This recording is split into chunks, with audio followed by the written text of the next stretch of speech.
What's up, y'all? It's your boy Tevin Jameer back at it again with another episode of the Hate It or Love It podcast. And I'm just gonna let y'all know, like out the gate, um, it's probably gonna be a few audio only episodes for like these next upcoming weeks. I know people prefer to see my face and stuff like that, like, for the show and whatever, but to be honest, I feel like it's a lot quicker for me to edit because I got a lot going on these like I had a lot going on lately. Some things that I kind of went away to like announce until things become more official, and you'll understand what I mean when that time comes. But like, yeah, a lot's been going on. Y'all know I also recently went on my trip, which is also something I really want to talk about this episode. But yeah, like I just got a lot going on, so I feel like in order for me to still keep putting out episodes regularly and save like editing time, then yeah, definitely audio only episodes is probably the way that we're gonna go for a little bit. Um, but that's the best way I can think of, like constantly giving y'all content while also, doing the things that I'm doing in real life and stuff like that. But yeah, this episode mostly going to be a lot of music topics. I got like three music topics, but I also want to tell y'all about my vacation. So y'all know how it is down below. You guys can look at the time codes. And if you don't want to hear about my trip to Baltimore, if you're just here to hear my music thoughts, then you can go ahead and click that. But I just want to talk about my trip to Baltimore. We're going to talk about this new Justin Bieber album, Swag. I would talk about the Clips album, but I didn't finish it yet, so that's probably something I'll save for the next episode. But we're going to be talking about Swag. We're going to talk about the whole Nicki Minaj thing these past few days. And yeah, I'm not going to go play by play. If you want to hear a play by play, then, check out other hip hop channels. I don't do the play by plays. I just like to give my full overall thoughts on like what's going on. So like I just have some thoughts about Nicki. And then also last night before I'm recording this episode, Tyler the Creator actually revealed that he's dropping a new album. I actually think Monday or Tuesday of this week. He's dropping it sometime next week.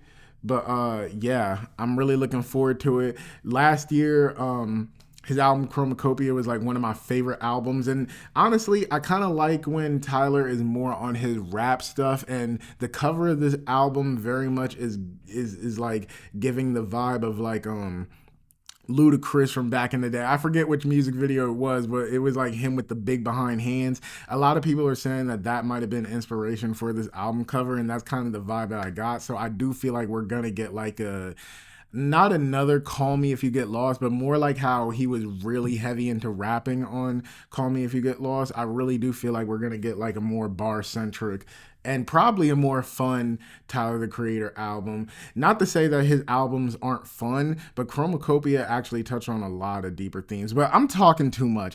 Let me actually get to talking about Baltimore. If you guys want to hear the other topics, like I said, just hit the time codes down below. So, all right. My trip to Baltimore, man, let me say, me and my friends had a good behind time. I love the city, and I need to specifically say I love the Inner Harbor part. Because when I told people that we were going to Baltimore, people automatically thought like I was staying in the trenches and stuff like that. I'm like, no, I'm not saying that I love the trenches, but shoot, I'm from Camden, New Jersey, so it's like if I really want to see that, I could just literally just go to Camden. But like, nah, I love the Inner Harbor area. Me and my friends was able to do pretty much everything we wanted to do. Only thing we couldn't do was the baseball game, because when we were scheduled to go to the baseball game, it got delayed because of thunder and rain and stuff like that. But besides that, it was really fun. On the screen right now, I'm going to be like flashing a bunch of pictures from the trip and whatever. But yeah, if you guys seen my vlog years ago of me and my friends going to Baltimore for the first time, we realized that last time we did not get the full Baltimore experience. Like there was a lot of like tourist attractions and places that we did not go to. This time around, like day one, we went to the aquarium again, partly because if y'all notice in the pictures, my boy Al didn't come with us, but my friend Joe did. And And Joe, he never been to Baltimore before. So like, we went to the aquarium again, partly because me and my cousin Sonia, we like to go to the aquarium, but also because Joe never went, so we just wanted to show him around a little bit. Um, Besides that, our Airbnb was nice, really nice. I still gotta leave a review for the Airbnb. But it was pretty nice. There was like little things that was a little messed up. The toilet had a bidet, but it didn't even work. Like it is squirted to the side. So like I tried to use it because I never used the bidet before.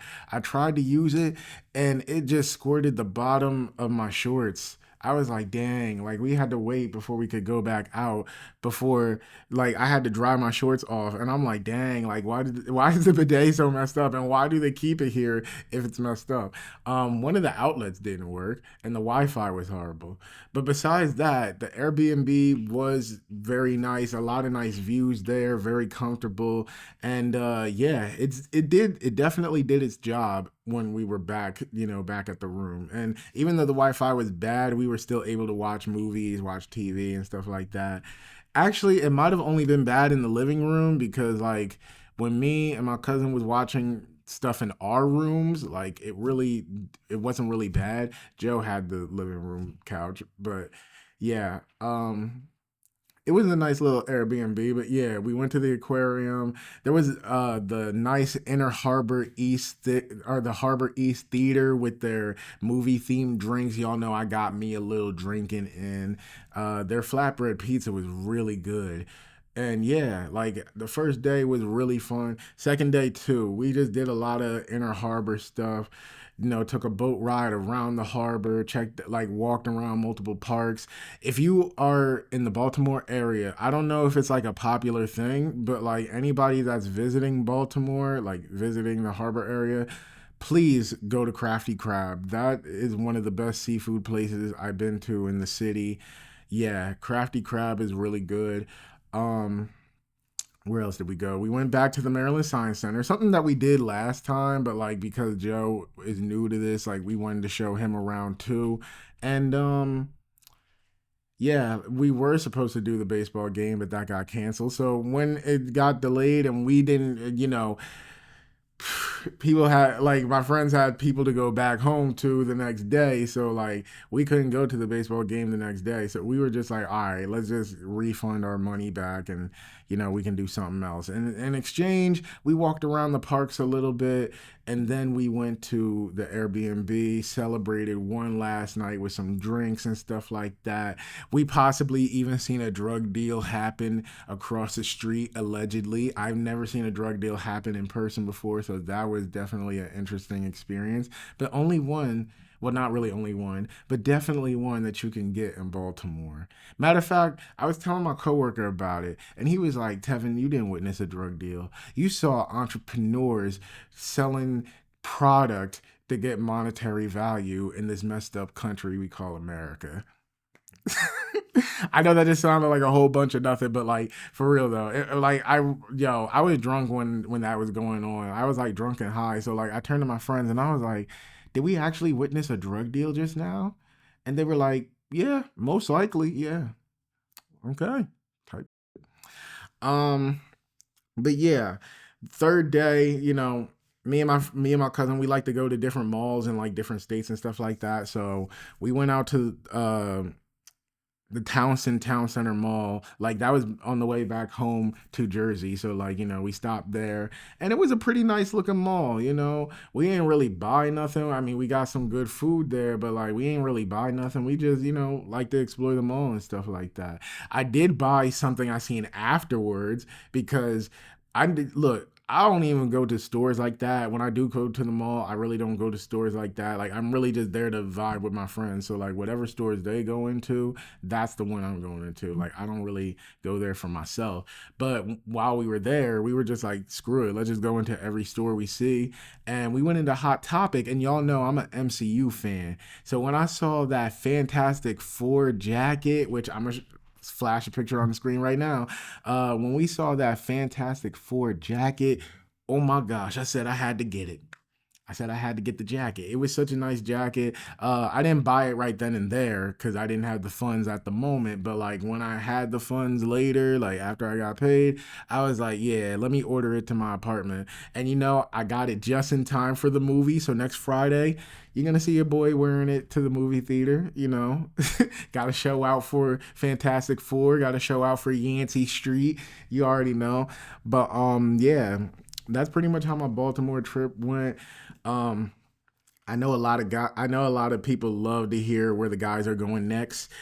We already had some early talks about where the next guy's trip is gonna be, and we were possibly we were throwing out different places. Maybe Vegas, maybe Miami, there now I'm not going to speak on my friends' personal lives or anything, but like there's something going on with my friend in 2 years to where we were like, honestly, the next guy's trip, it would kind of perfectly line up with what you got going on in the next 2 years. So we're talking about it. We're gonna see what he want to do, and like, yeah, the next guy's trip, all I know is the main place that we've been talking about recently is Miami. So that seems like where it's going to be the next time we go on a trip. So Miami 2027, let's see.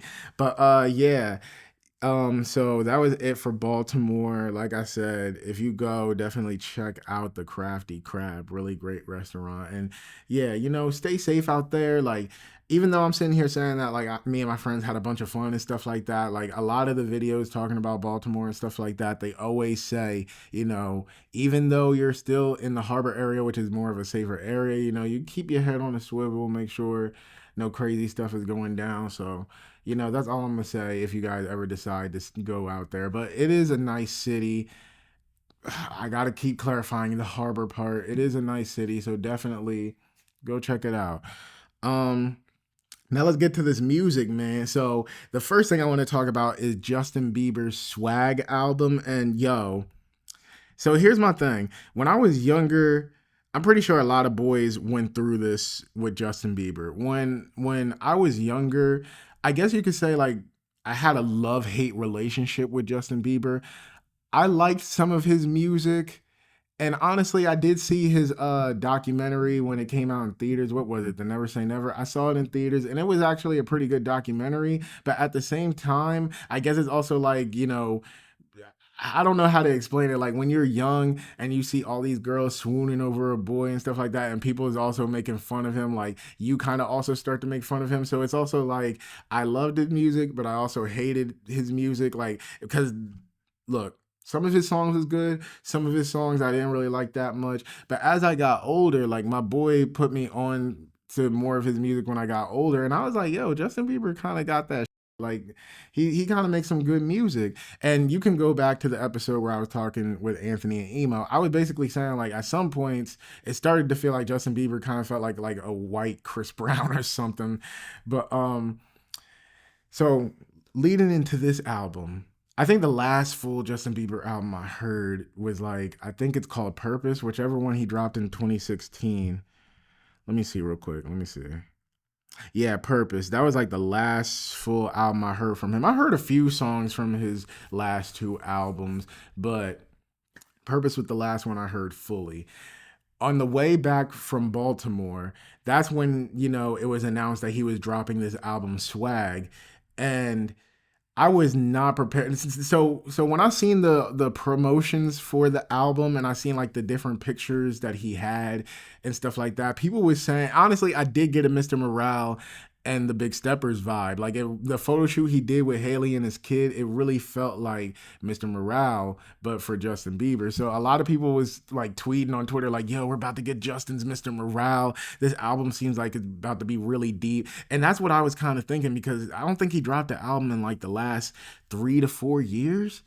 Like that's a long time. I don't think he dropped the album in the last 3 to 4 years. So like, you know, the fact that he just doing a surprise release out of nowhere. He's taking these photos of his family really serious and stuff like that. And Justin Bieber, he doesn't really talk too much. Like he'll make some posts on social media, kind of seem like he's going through it or whatever, but like we really don't hear too much about what's going on, personally. He doesn't really speak out too much. So this album really seemed like it was going to speak on a lot. And when it dropped, I've seen a lot of people not really like it too much, but I personally love this album. Like, to be honest, in terms of 2025, this might actually be my favorite album so far of the year, at least of all the ones this year that I've heard. Yeah, nah, this album, it's been on constant repeat since I first heard it. Let me go through some of my favorite songs, man. And I can name this whole track list. Like, I love pretty much almost every song in this track list. But if I had to say my top three, number one is definitely Yukon. Definitely Yukon. There's no debate about it. I love Yukon so much. Um the second is easily Zuma House. That's more like a demo sounding type song. It actually just sounds like a voice note or whatever. But honestly, I like when artists do like stripped down songs where they're just playing the guitar and just, singing or whatever. Like, I like songs like that. So Yukon number one, Zuma House number two. And number three kind of cycles for me. On each listen, number three kind of cycles. I guess you could say Daisies, the ones that it keeps cycling through: Daisies, Devotion, Walking Away, and Too Long.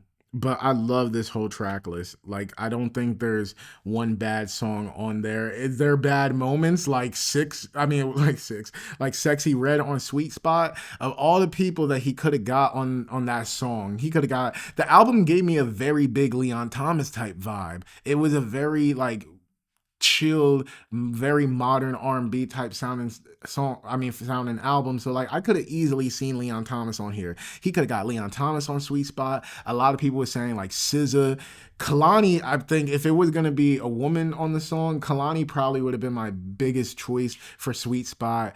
Um, Shoot, it is a sex song. So like, he could have got Janae, because Janae be on some freaky stuff sometimes. Like, he really could have got anybody. Even if he wanted a female rapper, you could have got Nicki. You could have got Cardi. I don't know his relationship with Cardi, but like, he could have got so many people on Sweet Spot, but he chose Sexy Red. That personally pissed me off. That really pissed me off. But besides that one moment, and to be honest, the Drewski skits, they're cool, but like on re listens, I skip over them. Like, I can go without the Drewski skits, but yeah, like, yeah, this album was really good. Like, it was really good. Like, not even just of this year, but like, for me, I really love this album just in general. Like, I'm really enjoying it. And I know a lot of people don't really like this album too much, but I think the thing is, remember, Justin Bieber is more of a pop star, which, truth be told, I had this conversation with my friend before where I was like, I feel like the pop genre is really just other genres. They just call it pop to, make certain people happy, or, just put it on under some type of umbrella. But Justin Bieber has always been more of a popish artist, even though his music is definitely more R&B inspired. And you can tell that he really like has a real appreciation for R&B music.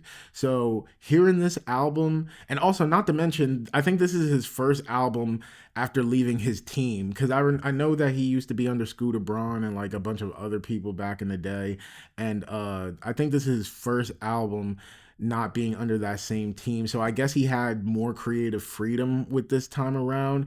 And I love that, this is like a real R&B album. If you go on Apple Music, I don't know what it says on Spotify, but if you go under Apple Music, it says pop. And yeah, he still retains a little bit of that pop sound, but I feel like that's why some people don't like this album as much, is because it definitely is more R&B inspired. Like, there's some pop moments, but I really feel like this is his R&B album. And yeah, he's not talking about like some real serious things like how Kendrick was on Mr. Morale. But actually, and funny enough, I do want to say this. I did find out that the same photographer that did the Mr. Morale photo shoot also did this. So that's why we're getting similar vibes. But even though he's not talking about very like serious deep concepts of looking into yourself, I mean, he does slightly touch on that on this album, but even though he's not doing all of that, it is still a very like it is still a very serious album. He does touch on like his mental health here and there. They even made the Drewski skits, like they even talked about it at one point on the album. he addresses his marriage with Haley, which, the girls, when that whole thing was going on with Selena, Haley, and all that, like, and even look, just randomly on Twitter, I see random tweets about how Haley and Justin's relationship is so horrible and stuff like that. And in this album, he basically addresses all of that. So I love, yeah, Go Baby. That's another reason I like it so much. I definitely like when artists touch on personal things going on with them. So to hear him somewhat address like the things that people assume about him and Haley, like he addressed it on Go Baby, Devotion, and I forget the other song where I feel like he addressed it a lot. But like, I love when artists address real life things instead of just talking on the internet. They put it in the music, and I feel like he made some really good songs out of that. So yeah. um if I had to give this album a number or something, truth be told, 9.5.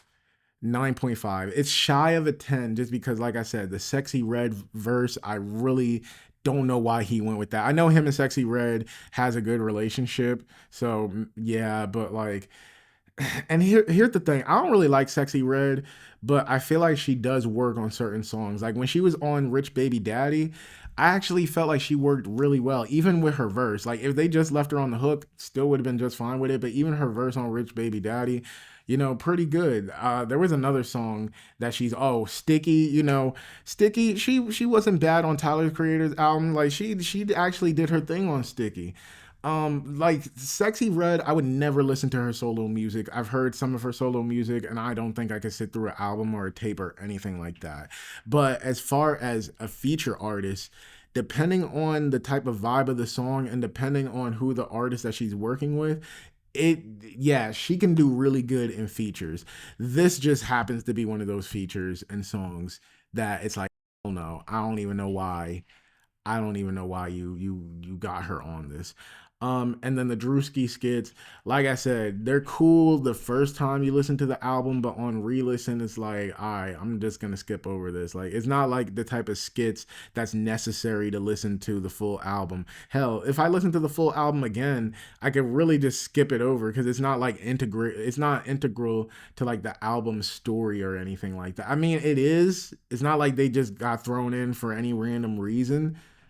Y'all get what I'm saying? Like it's not thrown in for any random reason, but it's just not necessary to listen to on re-listen. That's what I'm basically saying. But yeah, Swag, 9.5 out of 10. It is very funny to me that he called it Swag. I felt like that album title is like 10 years, like 13 years old at this point because that would have been a perfect album title for like 2012 when Swag was like a big thing and like everybody kept calling him like I remember a lot of people were saying like Justin Bieber was in his swag era back then. So like, that would have been a perfect time. But you know what? I guess it kind of falls in line because, like I said, this is his most R&B album. On the Drewski skit, he sang like his soul is black. And conveniently, when Justin Bieber was going through that quote unquote swag era, that's when people were saying that Justin was acting his most black. I'm not saying that, but that's what people were saying around that time. So I guess that's the correlation to why he called it that. But yeah, nah, I like this album. If he comes out with a deluxe, I will definitely listen to it. And honestly, I recommend it. And for people that didn't like it outright, like I do think maybe over time this album will be more appreciated. And I'm not just saying that because the Mr. Morale like comparisons. Like I actually do think this. I think that this is an album that for people that's not typically into R&B, it may take them a while to really like appreciate, more of the sound that he came with on this one. But yeah, if you haven't heard Swag, definitely check it out. Next, let's talk about these Nicki Minaj rants and stuff like that. And really the main thing I want to say is, yo, what's up with Nicki?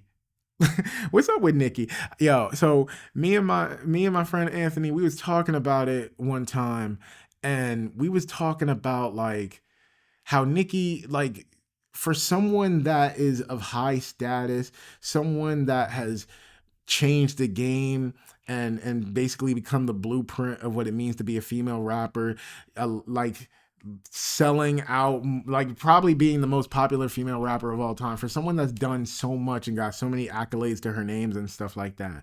Why does she go off on these crazy behind rants, acting like people don't know who she is? And then to get into it with SZA when most likely SZA ain't even have anything to say to her. I know the tweet that SZA put out, but I didn't like when I first saw that tweet. I really did not think it was about Nicki, but she just jumped out the gate, just coming at SZA's neck like crazy, and then SZA responding back, and it was crazy seeing those tweets or seeing those messages where Nicki was trying to get a hook out of SZA twice with no response. That yeah, no, that was crazy. But like, I don't know, man. I'm just a little concerned for Nicki. I'm concerned for the whole Young Money camp, to be honest. Cause this is kind of the same thing that we were saying about Lil Wayne when it came to Kendrick getting the Super Bowl. Like Lil Wayne going on these rants and acting some type of way, like we don't know who you are. Like we acknowledge you as a goat and stuff like that. And like, but I don't know why you going off on these rants, boo-hooing and crying and stuff like that. And let me just say this before any like barbs get in my comments or anything like that. I love Nicki. I actually am a very big fan of hers. That's why I'm kind of disappointed with the way that she's acting, because like I don't know. I feel like when, and I don't rap anymore, but I feel like, and actually, this is just goes for any field. This goes for any field. And y'all know I want to be a film director someday. So let's say I make it as a film director.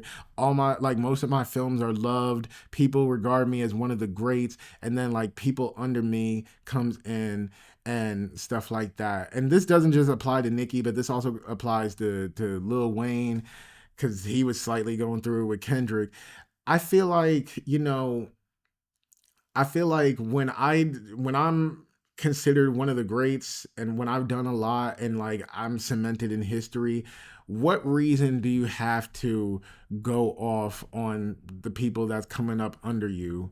Like I feel like they just need to handle more things with grace. That's basically where I'm coming from. I feel like things need to be handled with grace, especially when you already, like when you're considered a great, like when people already have a lot of respect for you, because I'm pretty sure before all this went down, SZA definitely probably had a lot of respect for Nicki. I really do feel like, when you reach a certain status, you got to start handling more stuff with grace and stuff like that, especially since at the end of the day, even if there is issues between you and that person under you or you and somebody else, the public is really going to always acknowledge your greatness. Like if she really felt like this was a problem or anything like that, if she really felt like there was a problem between her and SZA, then just don't say nothing. And if something ever came out, like if Nicki didn't go on this rant and something ever came out or anything, like I feel like people would be like, Nicki has done a lot for this game, and I even see that happening now. Despite Nicki going off unnecessarily, I still see people defend her, saying that she's done a lot. So y'all get what I'm saying? It's just like some things need to be handled with grace, especially when that was a very unnecessary response. I'm not gonna lie. I'm not gonna lie. That response was very unnecessary. But yeah, let me know y'all thoughts on Nicki. Do you feel like she was bugging? Do you feel like she was in her right mind? Do you feel like she deserved to go off on SZA like that? Let me know what you think. Um, and then the last thing I wanted to talk about is Tyler editing Tevin here. I recorded this episode Saturday, July 19th, and I found out shortly afterwards that he is dropping this album on Monday, the 21st. So chances are, actually, most likely, it's not even a most likely, this album is out by the time this episode drops. So pretty much everything I'm about to say here is really just my predictions. Hopefully I'm right though. But I was considering cutting this part out of the episode, but like I didn't record this for nothing. So if you want to stay after this point, stay ahead. But this is just my early thoughts. And like I said, hopefully my early thoughts was right. But I'll give a concrete review like of how I think about the album on the next episode. But yeah, I just wanted to give y'all that disclaimer before y'all continue listening. Tyler the Creator's new album, Don't Tap the Glass.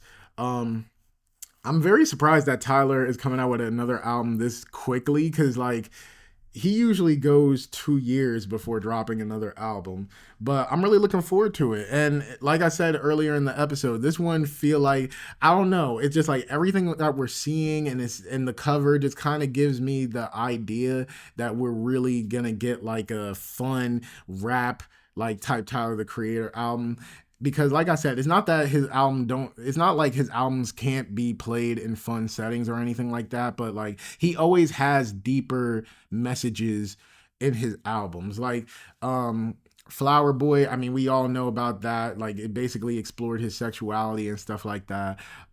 Igor, I haven't heard Igor in a long time, and low key, low key, I kind of forgot the story to it, but I do see tweets basically saying like it's a tragic love story and stuff like that. Call Me If You Get Lost.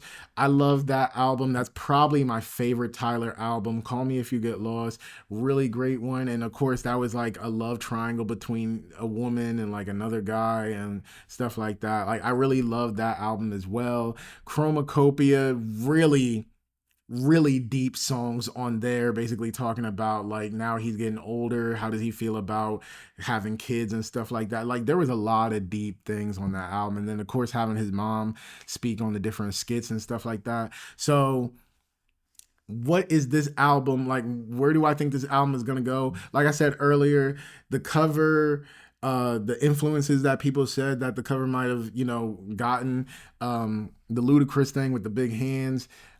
Some people were saying like, the whole glass thing and like how he's shirtless and like, standing in front of like glass. Like people were saying that might give like a get rich or die trying type of influence or whatever. So personally, me, I really do think that Tyler is gonna have more of a fun sounding album, kind of like how Kendrick came out with GNX, and that was more of a fun Kendrick album, like just working with artists. Now, I'm not saying that Tyler is going to work with artists from the West Coast, but kind of like what Kendrick did with GNX, working with artists that he always wanted to work with. Not really too much of an overall theme to the album. There's like maybe songs with specific themes, but like, it was, for the most part, it was just like an album that you could really play at parties, and like it really is more of a laid back type of album. Not like, okay, not like laid back, like you can sit back and chill, but I mean like it's more of a fun Kendrick album opposed to like a Mr. Morale or To Pimp a Butterfly or anything like that. I feel like Tyler is gonna kind of come in with a very similar vibe. Like I said, not necessarily West Coast artists, but I couldn't see him working with other artists that he probably wanted to work with for a while. I can definitely see this being more like bar centric, but like more fun bar centric. Um, and that's all we really got right now. We don't have no track list, at least as of me recording this. We don't have no track list. Um, all we really got was the cover, and there's like a website with like promo and stuff like that, and it's giving like rules.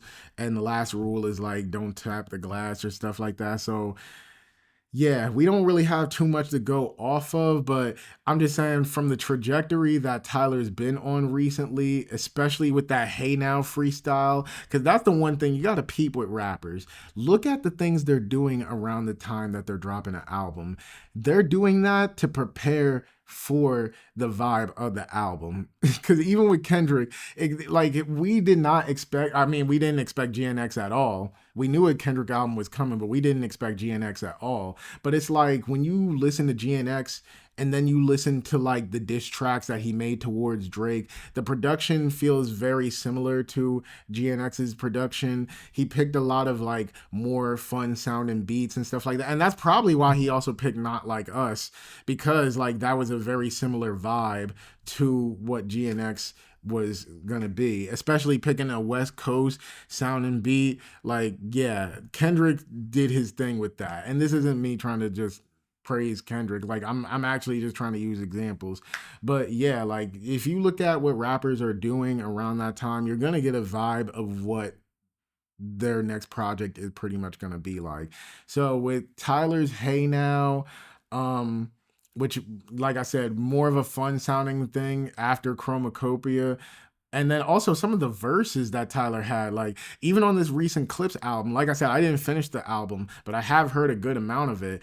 And yeah, Tyler's verse on the Clips album, I'm like, yeah, Tyler sound like he ready to get some stuff off his chest. He's ready to have some fun and get some stuff off his chest because he's been talking like, he talking that big dog stuff these past few months. So yeah, um, and that's all for this episode. I know this was really just me doing a lot of rambling and whatever, but I know that's what y'all like. That's what y'all like. And besides, I do want to go, I do like this format more of where lately I've been having the one topic like episodes, maybe like the one or two topic type episodes. But I remember when this podcast first started and a lot of people were checking out the pod. I remember when this podcast first started, I would cycle through like three or four topics, and some people didn't like it, but it's like I got a lot of views and I got a lot of people that was checking it out because I was touching on various different type of things, and like I guess people chose whatever part they wanted to listen to, but at the end of the day it still drew in a lot of people. So you guys can expect this type of format to come back where I address like three four different topics. Basically, if I have multiple things to talk about, I know a lot of this stuff was music related this episode, but if I have a lot of stuff to talk about, I'm going to address it, in one go. Opposed to like, this week I'm gonna do this one, this week I'm gonna do that one. Like I see a lot of people do appreciate this format more. But yeah, man, with all that being said, Tevin Jameer signing out. I'll catch you all in the next one. Peace.